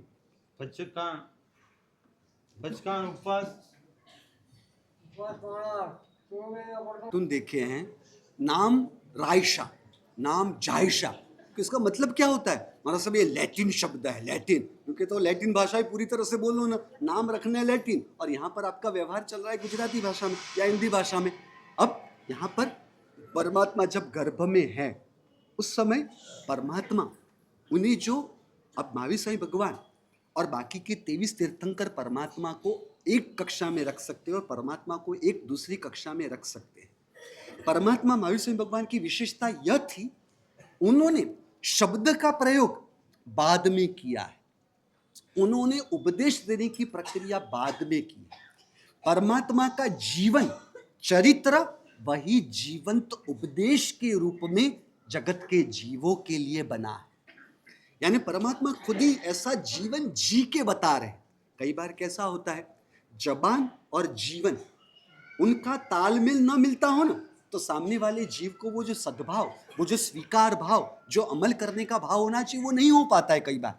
इसलिए परमात्मा ने क्या किया कि मेरे शासन में आने वाले जीव वक्र होने वाले हैं, यदि मेरे जीवन में आचरण नहीं होगा और मैंने यदि ऐसी कुछ बात बताई होगी तो फिर वो कुतर्क करेंगे, परमात्मा को खुद का ठिकाना नहीं, और हमें ये बात बताने बैठे हैं। वर्तमान में ऐसा ही सब चल रहा है ना, समझ रहे हो? क्या आप किसी को कुछ भी कहने जाओ, कोई अच्छी सलाह देने जाओ, मैं आपको पूछूं अनिल जी, आपको हुआ है टीबी, बराबर, आपको टीबी हुआ है और आप डॉक्टर के पास टीबी की दवाई लेने जा रहे हो, बराबर, और वो दवाई जो आपको प्रिस्क्रिप्शन देते हुए सिगरेट पीते पीते आपको दवाई लिख के दे, तो आप ऐसे डॉक्टर से ट्रीटमेंट करवाओगे? नहीं करवाओगे ना, कि वो खुद टीबी के रूप में सिगरेट का उपयोग कर रहा है, तो फिर मैं उसके पास से दवाई क्यों लूं? लोगे? नहीं लोगे? क्यों नहीं लोगे ना? क्या नहीं लोगे? लल्लू, नहीं लोगे क्या? नहीं लोगे। वो सिगरेट पीता हो तो वो उसके घर का, मुझे उसके साथ क्या लेना देना है? वो अच्छी तरह से टीबी की ट्रीटमेंट करके मुझे निरोगी बनाने वाला है, मेरे लिए तो वही उपयोगी है ना, वही मेरे लिए उपकारी है ना। उसी प्रकार सामने वाले जीव यदि मुझे कोई सलाह दे रहे, अब उनके जीवन में यदि ना हो तो वो सत्व की कमी की वजह से शायद नहीं हो सकता, परंतु वह चीज जो आपको कह रहे उसके लिए उनके अंतर में तो वो पक्षपात है, वो चीज अच्छी है, ऐसा उनका भाव है ही, फेवर अंदर से रही हुई है। तो मेरे अच्छे के लिए कोई कुछ भी कहता है, उनके जीवन में यह है कि नहीं, वह सोचने का हमारा कार्यक्षेत्र है ही नहीं। जो स्कूल में पढ़ाने वाले शिक्षक शिक्षिका होते हैं, अब उनसे पढ़ के कोई student first rank, second rank, third rank, fourth rank लाता है या नहीं लाता? अब लाता है। अब वो पढ़ाने वाले को पूछ लो, आप जब मेरी कक्षा में पढ़ रहे थे तब आपको कितने रैंक आए? कभी कोई स्टूडेंट टीचर को, प्रोफेसर को पूछने जाता है? क्यों? पूछना चाहिए ना। जिसे फर्स्ट रैंक लाना हो तो वो उसी के पास पढ़े ना, जिससे फर्स्ट रैंक आया हो स्कूल में पढ़ते हुए। यदि उसे फर्स्ट रैंक ना आया हो तो उससे हमें फर्स्ट रैंक कैसे आएगा? अनिल जी, मैंने गलत कहा? कमलेश जी, बराबर है ना? टीचर या प्रोफेसर को फर्स्ट रैंक आया हो तभी वो फर्स्ट रैंक के लिए हमें आगे बढ़ा सकेंगे ना। वहां पर ये सब नहीं सोचते हो। वहां पर क्या देखते हो? उनको फर्स्ट रैंक आया हो या ना आया हो, परंतु मुझे वो अच्छी तरह से पढ़ाते हुए मुझे आगे बढ़ाने में निमित्त बन रहे हैं, मेरे लिए वही महत्वपूर्ण है। परमात्मा खुद अपना ऐसा जीवन का आदर्श हमें देते हैं जो हमारे लिए जीवंत उपदेश रूप बनते हुए हमें बाद में उपदेश शब्दों से देने वाले हैं। तो परमात्मा ने जैसे कि जीवंत, अब परमात्मा ने जीवंत उपदेश देने का प्रारंभ किया गर्भ से ही। परमात्मा गर्भ में है और उनके गर्भ को 6.5 महीने हुए हैं, यानी वो 82 दिन देवानंदा ब्रह्मणी और उसको या त्रिशला माता, इन दोनों के गर्भ के काल को जोड़ के 6.5 महीने का परमात्मा के गर्भ काल का समय हुआ। और उस समय परमात्मा के अंतर की भाव करुणा, भाव वात्सल्य, भाव प्रेम, शुद्ध प्रेम वह प्रकट होता है अपनी माता के लिए। और वो अपनी माता के लिए सोच रहे हैं कि मैं माता के गर्भ में रहकर यदि हिलने की काम प्रक्रिया करूंगा, मेरी हलन चलन की प्रक्रिया चलेगी तो माता को तकलीफ पहुंचेगी, उनको चोट पहुंचेगी, इसलिए माता को कोई तकलीफ ना पहुंचे यह सोचती हुए परमात्मा ने अपने आप को स्थिर कर दिया। और वहां पर विनय विजय जी महाराज साहब ने कल्पना की है, परमात्मा स्थिर अपने शरीर को नहीं कर रहे हैं, परंतु जैसे कि परमात्मा ने वहीं पर योग साधना, आत्म साधना का प्रारंभ करते हुए जो दीक्षा लेने के बाद हर समय परमात्मा कौशक ध्यान में रहते थे, वही कौशक ध्यान रूप साधना का प्रारंभ परमात्मा ने माता के गर्भ में प्रारंभ कर दिया। और मैं स्थिर रहूंगा, माता को कोई तकलीफ नहीं पड़ेगी, उनको कोई चोट नहीं पहुंचेगी मेरी वजह से। और यह परिस्थिति परमात्मा ने किया है माता की भक्ति से। परंतु त्रिशला माता, अब तक जो गर्भ के अंदर वो हिलने चिलने की चलने की प्रक्रिया हो रही थी, अब वो सब बंद हो गई और उनके मन में एक बुरे विचार, बुरी कल्पना के शिकार वो होने लगे। और वो सुन ले, क्या हुआ? अब तक मेरा गर्भ हिल रहा था, अब तक मेरे गर्भ के अंदर सब प्रक्रिया चल रही थी, अब ये प्रक्रिया बंद क्यों हो गई? कुछ हो तो नहीं गया? शायद मेरा बच्चा गलित तो नहीं हो गया? शायद मेरा बच्चा मर तो नहीं गया? शायद मेरा बच्चा मूर्छित तो नहीं हो गया? मेरा बच्चा मरा हुआ तो जन्मेगा नहीं? इस प्रकार की सोच में जाते जाते जाते जाते जाते कहाँ जा रहे हैं? हाँ, ऐसा ही होना बराबर है, क्योंकि मुझ जैसे अभागी जीव को 3 लोक के नाथ रूप, 3 लोक के रत्न रूप परमात्मा की माता का सौभाग्य मुझे प्राप्त हो, ऐसी योग्यता पात्रता मुझ में है ही नहीं। इसलिए ये जो हुआ है इसलिए हुआ है क्योंकि मैंने पूर्व भाव में किसी को किसी न किसी प्रकार से हैरान किया है, परेशान किया है, तकलीफ पहुंचाई है। उसी का परिणाम है कि मुझे ये तकलीफ में से गुजरना पड़ रहा है। अब देखो क्या हो रहा है, यहाँ पर आपको 2 प्रकार की चीजें मिलेगी।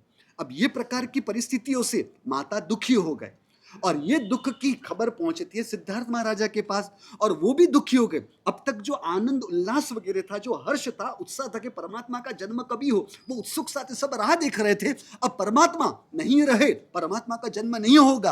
अब कभी भी शलाखा पुरुष, उनका जो भी आयुष्य होता है वह निरुपक्रम आयुष्य होता है। निरुपक्रम आयुष्य का मतलब क्या होता है? उपक्रम का मतलब है ब्रेक लगना। समझ रहे हो? आपकी गाड़ी में क्या है? ब्रेक होती है, बराबर? तो जो ब्रेक से युक्त हो गाड़ी उसे कहेंगे सोपक्रम, और जो ब्रेक फेल हो जाए उसे कहते हैं निरुपक्रम। यहां पर किस प्रकार की बात होगी कि जिस आयुष्य में किसी न किसी प्रकार की, वो जो आप घात कहते हो ना, घात है। घात का मतलब क्या है कि आपका आयुष्य वहीं पर रुक सकता है। तो आपका जो पूर्ण आयुष्य है उसमें इस प्रकार के बीच में जो घात के आक्रमण होना, ऐसे आयुष्य को कहते हैं सोपक्रम आयुष्य। उपक्रम का मतलब है ब्रेक, तो जिसमें ब्रेक लग सकता है तो उपक्रम सहित उसे कहेंगे सोपक्रम। और शलाखा पुरुष जो भी होते हैं, या तो उसी जन्म में जो मोक्ष में जाने वाले जीव होते हैं, इन सब के आयुष्य होते हैं निरुपक्रम, यानी उनका आयुष्य जितना होगा वह क्रमिक रूप से आयुष्य को भोगते भुगतते भुगतते ही अपनी जीवन यात्रा पूरी करते हैं। तो परमात्मा वो तो तीर्थंकर की आत्मा है, और शलाखा पुरुष होने की वजह से उनका आयुष्य थोड़ा बीच में स्थगित हो सकता था। परंतु जब मोह होता है ना और स्नेह राग का अतिरेक होता है ना, तब माँ किस प्रकार के ख्याल के शिकार न हो जाए, विचार के शिकार न हो जाए, उसका कोई निर्णय नहीं किया जाता। अब माँ है, इसलिए माँ अपने बच्चे के लिए अधिक चिंतित, जो आप कहते हैं ना ओवर पजेसिवनेस, समझो उस प्रकार की स्थिति अपने बालक के लिए हुई है। और यहां पर यह स्थिति होते हुए सिद्धार्थ महाराज भी दुखी हो गए। और यह सभी घटनाओं को देखते हुए उनके घर के वडील वगैरह कहते हैं आप शांति करो, आप नवकार मंत्र करो, आप भगवान की भक्ति को और बढ़ाओ, संति कर्म वगैरह कराओ वगैरह, ये सब चीज कराओगे तो ये जो उपद्रव आया, ये जो तकलीफ आई, ये तकलीफ टल जाएगी। इस प्रकार से सब अलग अलग प्रकार के प्रयास चल रहे हैं और कुछ भी हो नहीं रहा है। और परमात्मा ने इन सभी घटनाओं को देखा और परमात्मा को मन में अफसोस हो रहा है कि मैं माता की अच्छाई के लिए, उनका अच्छा हो, उनको कोई तकलीफ ना हो, उसके लिए मैं करने जा रहा था और उसका परिणाम मुझे बुरा मिला, यानी उसका परिणाम बुरा आया, मुझे नहीं आया, बुरा आया। और फिर परमात्मा वहां पर वो अर्थघटन करते हैं कि इस काल में ऐसा ही होगा, अच्छाई करने वालों को ही किसी न किसी प्रकार की कठिनाइयों से, तकलीफों से गुजरना पड़ेगा। उसका मतलब यह नहीं कि हम अपनी अच्छाइयों को छोड़ दें, हमें अपनी अच्छाइयों का कार्य करते रहना है। परिणाम जो कुछ भी आने वाला हो वो कर्म के उदय के अनुसार आना है, उससे हमें अपने परिणामों को बिगाड़ना नहीं। और फिर परमात्मा ने हलन चलन की क्रिया चालू की और वो चालू होने के पश्चात फिर से उनको विचारा, अरे क्या बात है, मेरा बच्चा ऐसा नहीं हुआ है, ऐसा कुछ भी नहीं है, ना मरा हुआ है, ना गलित हुआ है, ना कुछ भी दूसरा मूर्छित हुआ है, मेरा बालक ऐसा का वैसा ही है। और ये जो अच्छाई का अनुभव होता है, तब उन्होंने सोचा क्या, मैंने कहीं ना कहीं पूर्व भाव में देव गुरु धर्म की आराधना की होगी, उसी का यह फल मुझे अनुभव में मिल रहा है। दो चीज हमें यहां पर मिली। अपने जीवन में जब विषम परिस्थिति का अनुभव हुआ, विषम परिस्थिति का निर्माण हुआ, तब अपराधी के रूप में खुद को देखा, खुद को माना कि मैंने पूर्व भाव में गलती की है, उसी के दुष्परिणाम के रूप में मुझे यह परिस्थिति वर्तमान में आके खड़ी हुई है। और जब अच्छाई का अनुभव हुआ तो मैंने पूर्व भाव में कुछ अच्छा काम किया हुआ है, उस वजह से ये मुझे अच्छाइयां मिल रही है। ऐसा विचार नहीं करते हैं आत्मा। क्या विचार किया, कहीं ना कहीं देव गुरु धर्म की कृपा हम पर बरस रही है, कहीं ना कहीं देव गुरु धर्म की आराधना उपासना हमने की है, कहीं ना कहीं वडीलों के आशीर्वाद हम पर है, उस वजह से ऐसा अच्छा अनुभव हो रहा है, मेरी वजह से अच्छा नहीं है। अब लोग क्या करते हैं, धर्म करने वाले लोग, उनके जीवन में कोई पाप उदय आ जाए, कोई विषम परिस्थिति आ जाए, वो किसके साथ उसे जोड़ देते हैं कि इतने सालों से धर्म कर रहा हूं फिर भी यह परिस्थिति का अनुभव, ऐसा धर्म करने का मतलब क्या है। अरे भैया, वर्तमान में आपको जो कठिनाइयों का अनुभव हो रहा है वो आपके इस जन्म के धर्म के फल के रूप में नहीं है। जो वर्तमान में विषम परिस्थिति का अनुभव हो रहा है वो आपके पूर्व के, क्या हुआ इससे कोई। अब यहां पर एक वस्तु को समझिए, मेरे जीवन में जो भी घटना घटित तो हो रही है वह मेरे इस भाव के जो कार्य है उसका फल नहीं है, मेरे पूर्व भाव के जो कार्य है उसका फल है। इस जन्म में मैंने जो भी शुभ किया है, एक मिनट, आपने शुभ किया या आपसे शुभ हुआ, नहीं जाने दो, जो भी हो वो आपको मुबारक, बराबर है। तो आपके द्वारा जो शुभ हुआ है, आपके द्वारा जो आपने शुभ किया है, उसका फल इस जन्म में थोड़ी ना, उसका फल तो अगले जन्म में है। अब देखो आप करते क्या हो कि जब भी कोई बुरी परिस्थिति का अनुभव होता है, हम त्रिशला माता से विपरीत करते हैं, कोई बुरे अनुभव होते हैं तो हम वहां पर देव गुरु धर्म या उसकी आराधना उपासना के प्रति नकारात्मकता लाते हैं। और यदि कुछ अच्छा होता है, देखा मैंने कितनी अच्छी मेहनत की इसलिए कितना अच्छा फल मुझे मिल गया, यानी हम अहंकार भाव को, कर्ता भाव को पुष्ट करते हैं, मैंने ऐसा किया इसलिए मुझे इतना अच्छा परिणाम प्राप्त हुआ। अब तर्क से इसे समझो, जो त्रिशला माता की सोच है ना कि जो अच्छाई का अनुभव है उसका यश, उसका क्रेडिट हमें नहीं जाता, देव गुरु और धर्म को जाता है। और हमारे जीवन में जो भी बुरे अनुभव है उसका अपयश देव गुरु धर्म को नहीं जाता, उसका अपयश हमें जाता है। अब इसे तर्क से, लॉजिक से समझते हैं। अब कैसा है, हमने वर्तमान में जो अच्छाई का अनुभव किया है या हमें जो अच्छाई का अनुभव हो रहा है वह किसका फल है, पुण्य कर्म के उदय का फल है। पुण्य के उदय से ही हमें बाहर में सुविधाओं वगैरह का, अनुकूलता वगैरह का अनुभव होना है। अब ये पुण्य का बंध कैसे होगा, पूर्व के भाव में हमने पुण्य का बंध किया, अब पुण्य का बंध कैसे हुआ, तो पूर्व भाव में हमारे द्वारा कुछ अच्छा कार्य हुआ है, बराबर है, हमने जो शुभ किया है हमने कोई मानवता की क्रिया की है, किसी को मदद करने की प्रक्रिया, इस प्रकार की कोई प्रक्रिया की है, शुभ की क्रिया, तभी उससे पुण्य का बंध हुआ और उससे पुण्य का उदय हुआ और उस पुण्य के उदय से हमें अच्छाई का अनुभव हो रहा है। बराबर। अब ये जो अच्छा कार्य करने की सोच, ये अच्छा कार्य करने की प्रेरणा और ये अच्छा कार्य करने के लिए जो माहौल हमें किससे प्राप्त हुआ? जिन शासन से प्राप्त हुआ, देव गुरु और धर्म के आधार पर प्राप्त हुआ है। देव गुरु धर्म का हमें आलंबन नहीं मिलता, देव गुरु धर्म की प्रेरणा हमें नहीं मिलती तो थोड़ी ना हम शुभ करने वाले थे। समझ रहे हो? इसलिए हमारे द्वारा जो शुभ हुआ है उसका यश हमें नहीं जाता। अब कई लोग कुतर्क करते हैं कि महाराज से देव और गुरु प्रेरणा भले करे, परंतु हम यदि पुरुषार्थ ना करें तो वह थोड़ी ना होना था। तो उसके लिए उपमिति परप्रपंचा कथा के अंदर सिद्धर्षि गणी ने बहुत अच्छी बात बताई। एकोपि शुभ विचारः भगवद अनुग्रहाद एव। हमें एक भी जो शुभ विचार आता है वह हमारी बदौलत नहीं, वह केवल केवल परमात्मा के अनुग्रह यानी परमात्मा की कृपा से ही आते हैं, वरना नहीं आते। अब दूसरी बात और भी उसे और तर्क से समझ ले। आपका कहना है कि रास्ते में कोई चींटी गुजरती हुई जा रही है और जीतू जी आपको कोई बख्शिश दे के एक चींटी को मारने का मैं 10,000 रुपए दूंगा, 2 चींटी को मारने का मैं 20,000 रुपए दूंगा, आप 1 रुपए भी लोगे? आप लेने के लिए तैयार नहीं होंगे। तो आप में जो जीवदया का भाव है वह आपको यश जाता है या प्रभु को जाता है? तो जीव क्या समझते हैं? मैंने जीवदया के भाव रखे, परमात्मा ने या गुरु ने तो केवल जीवदया की प्रेरणा की है, ये भाव मुझसे है। अब यदि ये भाव आपसे है मनोज जी तो भाव बदल जाए। भाव यदि आपसे हुआ हो तो भाव बदलने के साथ वो भाव भी आपके साथ आना चाहिए था। क्या होगा मनोज जी? अभी जैन के रूप में हम यहाँ पर है, इसलिए हमें ये चींटी को भी मारने की इच्छा नहीं होती है। कोई 10,000 रुपए दे, भूखे मरेंगे, परंतु हम 10,000 रुपए लेके एक चींटी को जानबूझ के मारेंगे नहीं। हाँ, आपकी गाड़ियों के द्वारा सैकड़ों कीड़ियों की हिंसा हो जाए परंतु वो आपके बस में नहीं, आपके कंट्रोल में नहीं है, परंतु जो आपके कंट्रोल में होगा वहां पर जानबूझ के आप इरादा रखते हुए किसी को मारने के प्रयास में या परिणाम में नहीं हो। अब यदि यह भाव आपका है तो जीतू जी यह भाव मनुष्य का, जैन का बदल के यदि हम बिल्ली के भाव में चले गए, यदि हम शेर के भाव में चले गए तो क्या होगा? यदि भाव हमारा होता, हमसे यह भाव होता तो भाव बदलने पर भी वह भाव हमारे साथ आना चाहिए था। क्या होगा अरविंद जी? बिल्ली के भाव में जाने के बाद हम चूहों को ही ढूंढेंगे, चूहे कहाँ मिलेंगे, कबूतर कहाँ से मिलेंगे, गिलहरी कहाँ से मिलेगी। यानी वर्तमान में जो हमारे में भाव है, जो भी अच्छाइयों के भाव है, वह देव गुरु जिन शासन के आलम्बन से है, धार्मिक कुटुंब के अंदर जन्म हुआ है उसके आलम्बन से है। यानी हमने जो शुभ कार्य किया कमलेश जी वो हमारी वजह से नहीं था, हमें उस प्रकार का ढांचा मिला। आप ही को पूछ लेता हूं ना, 28 पर्युषण के दिनों में छोटे छोटे बच्चे भी 28 कर जाते हैं, बराबर है, और 28 करना वह आसान है, परंतु पांचम के दिन को एक उपवास करना हो तो जब पूरा संघ पालना करता हो ना तब हमें उपवास तो क्या, एम्बिल तो क्या, एकाशना करने के भी भाव नहीं होंगे। और अरविंद जी मैं आपको कहूं कि संवत्सरी के दिन को आपको एकाशना करना है, नहीं महाराज साहब छोटे छोटे बच्चे उपवास करते हैं, मुझसे उपवास हो सकता है तो मैं क्यों उपवास करूं?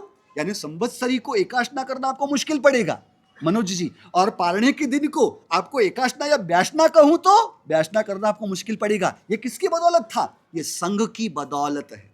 ये संघ का आलंबन, ये पर्व का आलंबन हमें प्राप्त हुआ, परमात्मा गुरु का आलंबन हमें प्राप्त हुआ, तभी हमसे कुछ शुभ कार्य हुआ। यानी जो शुभ कार्य हुआ था भूतकाल में वो आपकी बदौलत नहीं था अरविंद जी, वह देव गुरु धर्म की बदौलत था। यानी उसका क्रेडिट देव गुरु को जाता है। अब उससे जो पुण्य बंध हुआ वो भी किसका होगा? उसका भी यश देव गुरु को जाता है। और वो पुण्य के उदय से जो भी अनुकूलताएं या सुविधाएं हमें प्राप्त हुई हैं वो किसकी बदौलत है? देव गुरु की बदौलत है। अब जो अशुभ का अनुभव आपको वर्तमान में हो रहा है, जो तकलीफों का अनुभव आपको हो रहा है, वह पाप के उदय का फल है, बराबर है। अब ये पाप का उदय कब होगा? आपने भूतकाल में, हमने भूतकाल में पाप कर्म का बंध किया हो तभी वो पाप कर्म के उदय का फल हमें भुगतने की नौबत आती है ना। अब पाप कर्म का बंध कब होगा?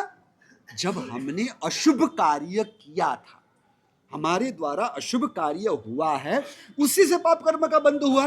अब अशुभ कार्य करने की प्रेरणा कमलेश जी हमें देवगुरु से प्राप्त हुई थी ना।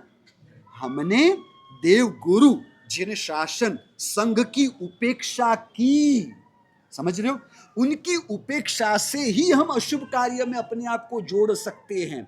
तो फिर अशुभ कार्य किसके कारण हुआ? देवगुरु के कारण नहीं, हमारी वजह से अशुभ कार्य हुआ है। हमारी वजह से यदि अशुभ कार्य हुआ है तो उससे पाप कर्म का जो बंध हुआ उसका भी क्रेडिट किसे जाएगा? हम ही को जाएगा। और उससे जो पाप कर्म के उदय में जो प्रतिकूलता का अनुभव हुआ वह किसकी वजह से है? हमारी वजह से है। वर्तमान में जो शुभ की क्रिया हमें करने को दिखने मिल रही है उसकी वजह से ये नहीं है। समझ रहे हो? तो त्रिशला माता के पास ये लॉजिक क्लियर था कि मेरे जीवन में जो अशुभ का अनुभव है वो मेरे कारण है और मेरे जीवन में जो शुभ का अनुभव है वह देवगुरु की वजह से है, मेरी वजह से नहीं है। इस प्रकार से त्रिशला माता की ये दृष्टिकोण से हमें ये समझने मिला। और परमात्मा जब हिलना चालू किया तो पूरे राजमहल के अंदर, राज परिवार के अंदर खुशी का माहौल लगने लगा। और फिर परमात्मा ने देखा कि मेरे माता पिता ने अभी तक तो मुझे देखा नहीं, मेरे रूप रंग और आकार को देखेंगे तो उन पर क्या बीतेगी, यानी उनके ऊपर उसका कितना प्रभाव पड़ेगा। और केवल मेरे बाहर के आकार को देखकर भी वो प्रभावित हो जाएंगे। तो मेरे गुण वैभव का जब अनुभव होगा, मेरे व्यवहारों का अनुभव जब उनको होगा, तब तो उनको मेरे प्रति मोह, स्नेह, राग और अधिक होगा। अब देखो, त्रिशला माता और सिद्धार्थ महाराजा सम्यक दृष्टि आत्मा है और श्रावक पने के गुणस्थानक में है, फिर भी कर्म के उदय और जीवों के साथ के ऋणानुबंध की वजह से उन्हें भी स्नेह राग के परिणाम हो सकते हैं। समझ रहे हो? तो फिर आज का युवा वर्ग क्या लगाता है तर्क? वर्षी तप करते हो, आसक्ति तो छूटती नहीं है। अरे भाई, वर्षी तप होना उसका मतलब यह है कि वो वितरागी हो गए, राग द्वेष का नाश हो गया है। अरे भैया, आपके वर्षितप का मतलब क्या है? इतनी आसक्ति रखते हो, ऐसा वर्षितप ना करना है वही अच्छा है। इस प्रकार की सोच जो आजकल के युवा वर्ग में चल रही है, जिसे धर्म की अरुचि, वो इस प्रकार की सोच को लेकर चल रहे हैं। आप उल्टा नहीं देख रहे हो मनोज जी, देखना क्या चाहिए था? इतनी आसक्ति होते हुए भी आपको वर्षितप करने की इच्छा हो रही है, उसके लिए लाख लाख धन्यवाद दे रहा हूं। बात समझियो? मुझ में तो आसक्ति है नहीं, आप में आसक्ति, ये कहने वाले में आसक्ति है या नहीं? एक मिनट, चलो, आपके जो माता जी उनमें भी आसक्ति है, आप में भी आसक्ति है, बराबर है? आप में भी आसक्ति है, उनमें आसक्ति होते हुए भी वो वर्षितप कर रहे हैं और आप में आसक्ति होते हुए भी आप कुछ भी नहीं कर रहे हो। तो दोनों में से कौन सी स्थिति को अच्छा कहेंगे हम? मनोज जी, कौन सी स्थिति को अच्छा कहेंगे? आपसे तो हम अच्छे हैं, आप समझ रहे हो? ऐसी सोच क्या बता रहा है? आपको अशुभ के प्रति अरुचि है। अशुभ के प्रति अरुचि, तप और त्याग के प्रति अरुचि का मतलब है प्रभु के वचन, प्रभु के मार्ग, और यह वचन और मार्ग बताने वाले प्रभु के प्रति अरुचि है। समझ रहे हो भैया? दवाई किसको लेने की जरूरत पड़ती है? जो रोगी होगा उसे, या जो निरोगी होगा उसे? जो रोगी है उसी को दवाई लेने की जरूरत पड़ती है। यह तप और त्याग, यह क्या है? यह दवाई है। वितरागता होने के बाद परमात्मा को वितरागता, आपको दूसरी बात, उल्टी बात कर रहा हूं, तीर्थंकर परमात्माओं ने हमारे लिए बताया ना कि हर 14 को उपवास करना चाहिए, 84 14 का छठ करना चाहिए, पर्युषण का अठम करना चाहिए। परंतु जो तीर्थंकर महावीर स्वामी भगवान ने ये सब बताया, महावीर स्वामी भगवान को केवल होने के बाद, केवल ज्ञान होने के बाद वो एक उपवास भी करते हैं। पता है या नहीं पता? एक उपवास भी वो करते हैं, एक आइम्बिल भी वो करते हैं। ना उपवास करते हैं ना आइम्बिल करते हैं। अब वो खुद उपवास और आइम्बिल ना करते हो और हमें अठम की बात करे, करना चाहिए कमलेश जी? हाँ, आप समझ रहे हो? वो निरोगी हो गए, समझ रहे हो? आत्मा के स्तर के निरोगी होने के बाद उन्हें वो अठम, उन्हें वो छठ के कर्तव्य की जरूरत नहीं पड़ती। आपको बता दूं, नियम बनाने वाले को नियम लागू होता नहीं है। क्या बता रहा हूं? ये सिग्नल के खंबे किसने बनाए हैं? सरकार ने। परंतु सरकार की गाड़ियों को गुजरने के लिए वो सरकार के नियम उनको लगेंगे? उनको नहीं लगते। फायर ब्रिगेड या एम्बुलेंस है वो उस नियम का पालन करेंगे। सरकारी गाड़ियों को, जो मिनिस्टर की गाड़ियों गुजरेगी तो उनको वो नियम, अब वो नियम पालते नहीं है तो हमें पालना चाहिए अनिल जी, पालना चाहिए, क्योंकि वो नियम तोड़ते हुए भी तोड़ नहीं रहे। नियम पालन करने के पीछे का जो आशय है ना, वो आशयों का पालन, वो आशयों का अमल उनके द्वारा हो रहा है, उस वजह से वो नियम तोड़ते हुए दिख रहे हैं, परंतु वास्तविक रूप से वो नियम तोड़ने वाले नहीं माने जाते। यहां पर हमारी बात दूसरी चल रही है। क्या बात चल रही थी? तो परमात्मा एम्बिल एकाश्मा, बात क्या कर रहे हैं? हाँ, तो बात ये थी कि परमात्मा वितरागी हो गए, तो उन्हें थोड़ी ना कोई तप त्याग की दवाई लेने की जरूरत है। समझ रहे हो? दवाई किसे लेनी पड़ेगी? जिसमें राग, द्वेष, क्रोध, मान, माया, लोभ, ईर्ष्या के आत्मा के रोग पड़े हुए हैं, उन्हीं को दवाई लेने की जरूरत पड़ेगी। आप तो बात कैसे कर रहे हो कि दवाई लेते हुए भी आपका रोग जा ही नहीं रहा है तो दवाई बंद कर दो।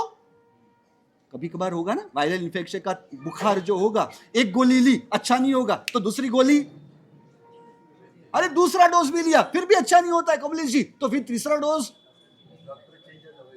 डॉक्टर चेंज, पर दवाई लेना बंद कर दोगे। उसी प्रकार आत्मा में आसक्ति है, इसलिए तो वो वर्षी तप की क्रिया में जुड़ी, और वर्षी तप करने वाले साल के 200 दिन का उपवास कर रहे हैं, तो वो चीज को क्यों नहीं पकड़ रहे हो? बात समझ रहे हो? अब आप बच्चे को क्या सिखाते हो? आप बच्चे को सिखाते हो कि बेटा झूठ बोलना नहीं चाहिए, झूठ बोलना नहीं चाहिए, झूठ बोलेंगे तो हाँ, क्या क्या क्या क्या कहा? अच्छा, झूठ बोलोगे तो पाप लगेगा। ये बोलने वाला झूठ तो बहुत सरलता से, आसानी से बोल सकता है, तो उसे पाप याद नहीं आता। अब समझ लो, आप झूठ बोलोगे तो पाप लगेगा, झूठ बोलना नहीं चाहिए। अब ये स्कूल में सिखाया जाता है, फिर भी कोई उसका अमल तो करता ही नहीं है, तो फिर स्कूल में भेजने का कोई मतलब है नहीं, है ना? नहीं, क्यों? बराबर है ना? अरे ये तो सोचो यार, मनोज जी आपने आज स्नान किया, स्नान करने के बाद शरीर तो गंदा होना ही है, तो फिर स्नान करने की जरूरत है दूसरे दिन? नहीं ना? क्या हुआ? बात समझ रहे हो? भले झूठ बोलना नहीं चाहिए, झूठ बोलने से पाप लगता है, यह समझ बच्चे ने प्राप्त की होगी ना, तो उसके अंतर में कहीं ना कहीं वो सोच तो बनी रहेगी ना कि मैं जो झूठ बोल रहा हूं ये मुझे नहीं बोलना चाहिए। बस ये जो प्रायश्चित का अंतर में जो पछतावे का भाव हो रहा है ना, यही जीव को उस पाप में से मुक्त करने के रास्ते में पहला कदम है। समझ रहे हो? मैं वर्षित तप कर रहा हूं या कर रही हूं, मुझ में आसक्ति है, तो यह आसक्ति को निकालने के लिए मैं भोग का मार्ग थोड़ी ना पकड़ूंगा। समझ रहे हो? क्योंकि भोग से तो आसक्तियां और तीव्र होनी है। भोग को, आसक्ति को तोड़ना है तो भोग का रास्ता छोड़ तप और त्याग का ही रास्ता लेना पड़ेगा ना। बात समझ रहे हो? इसलिए इस प्रकार की उल्टी सोच जो बनाए हुए हैं, ये लोग कैसे होते हैं? इनके खुद के भी धर्म की श्रद्धा होती नहीं, और वो दूसरों की भी श्रद्धा को खत्म करने की कोशिश करते हैं। दूसरों के आचरण का वो तो आचरण करने वाले नहीं हैं, परंतु खुद के जीवन में आचरण ना होते हुए भी हम आपसे पीछे नहीं हैं, हम आपसे आगे हैं, हम आपसे अच्छे हैं, ये साबित करने के द्वारा सूक्ष्म रूप से अपने अहंकार को ही मजबूत कर रहे हैं। समझ रहे हो? कई लोग ऐसे होते हैं कि प्रभावना के लालच से भी जुड़ते हैं, परंतु धीरे धीरे करते करते वो लालच से जुड़े, वहां पर समझ मिलेगी तो धीरे धीरे वो प्रभावना का जो प्रलोभन का जो भाव है उसमें से जीव धीरे धीरे बाहर आएगा ना। इसलिए जीव की यात्रा बाल कक्षा के जीवों की आराधनाएं, प्राथमिक कक्षा के जीवों की आराधनाएं छोटे बड़े अतिचारों से युक्त ही होती है। फिर भी पूर्वाचार्यों ने उसके लिए मना नहीं किया। खाने के लिए दीक्षा दी गई थी, दीक्षा पालन के लिए दीक्षा नहीं दी गई थी। यदि केवल भिखारी को खाने के लिए दीक्षा दी जाती हो तो आसक्ति को तोड़ने के लिए, या आसक्ति होते हुए भी उन्होंने वर्षी तप का रास्ता अपनाया, एम्बिल एकाशने का रास्ता अपनाया, वो अच्छी बात ही तो है, बुरी बात थोड़ी ना है। बराबर है? इस प्रकार से हमें समझना है। अब आगे की बात, परमात्मा ने यह परिस्थिति देखी और यह परिस्थिति देखने के बाद परमात्मा ने वहीं पर मनोमन अभिग्रह किया कि मुझे नहीं देखा, मेरा व्यवहार का अनुभव इनको नहीं हुआ, फिर भी मेरे प्रति इतना मोह है, इतना राग है। अब राग कब निकलने वाला था? वितरागता के बाद ही राग निकलना है ना। तब तक तो जीव में राग तो रहेंगे ही ना। सम्यक दृष्टि हो जाने मात्र से, देशवृत्ति गुणस्थानक में आने मात्र से कोई राग से मुक्त नहीं होता है। तो परमात्मा वो सोचते हैं कि यदि मेरा जन्म होगा और इनके देखते हुए यदि मैं संसार का त्याग करके दीक्षा लेने जाऊंगा तो ये कैसे सह पाएंगे, तो ये सहन नहीं कर पाएंगे, इनको दुख होगा। दुख किसी को मेरी वजह से हो, किसी के अंतर को मेरी वजह से, मेरे आचरण से किसी प्रकार की पीड़ा हो, तो ऐसा कार्य करने से मैं दूसरे जीव की भाव हिंसा ही कर रहा हूं।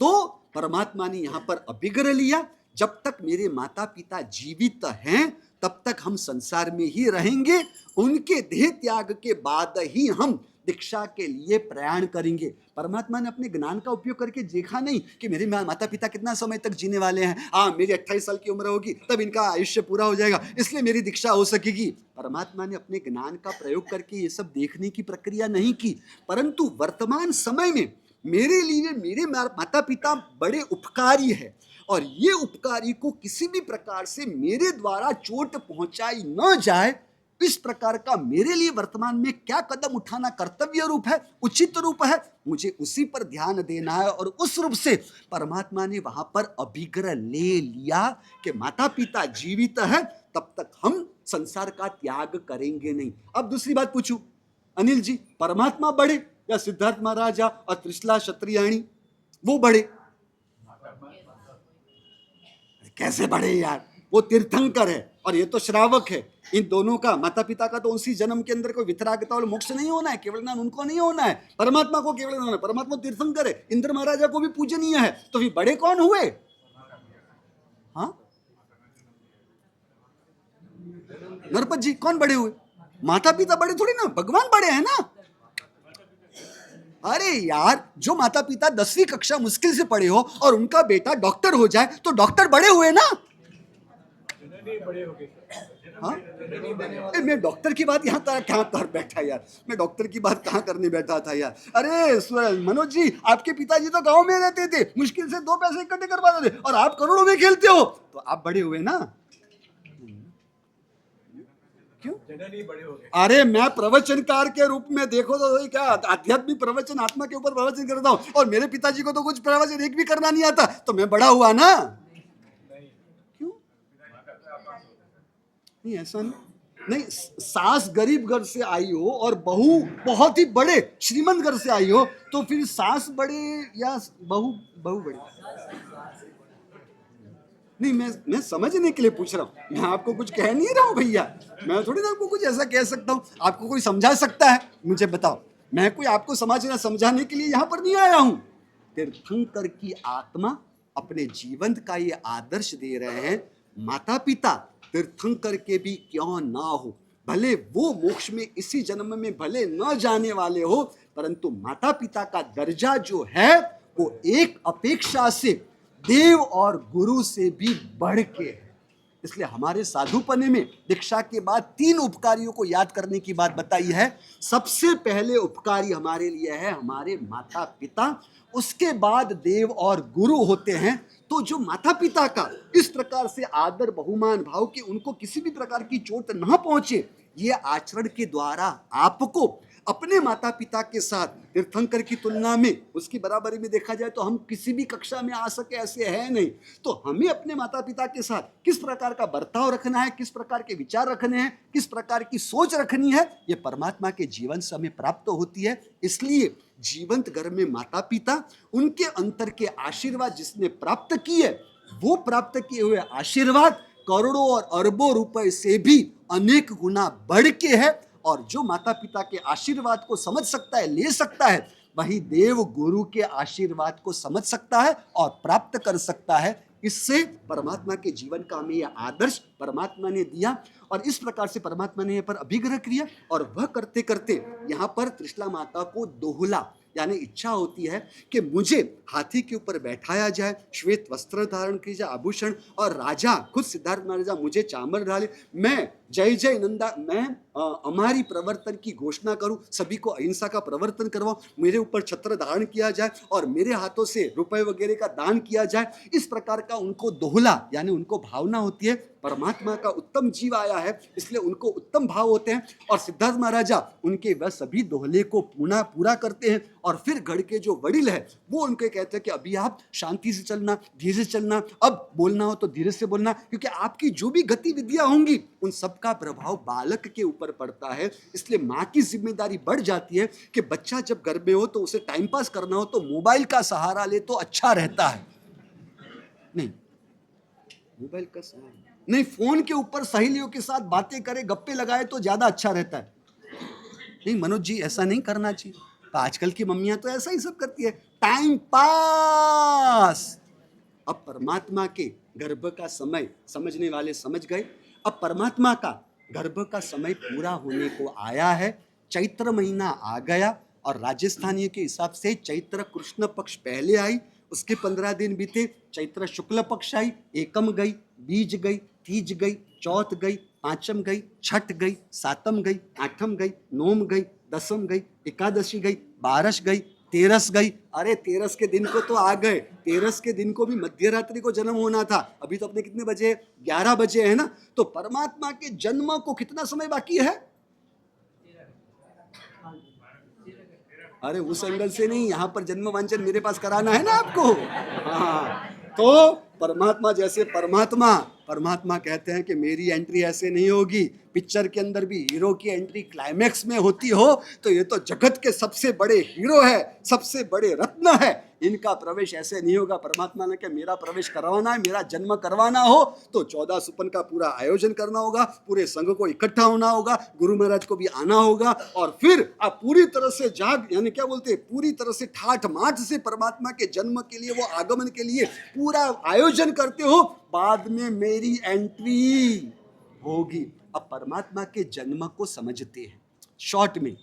परमात्मा का जन्म हुआ है क्षत्रिय कुंड में, बराबर है। क्षत्रिय का मतलब है क्षत्रिय शूरवीर होते हैं, क्षत्रिय पराक्रमी होते हैं।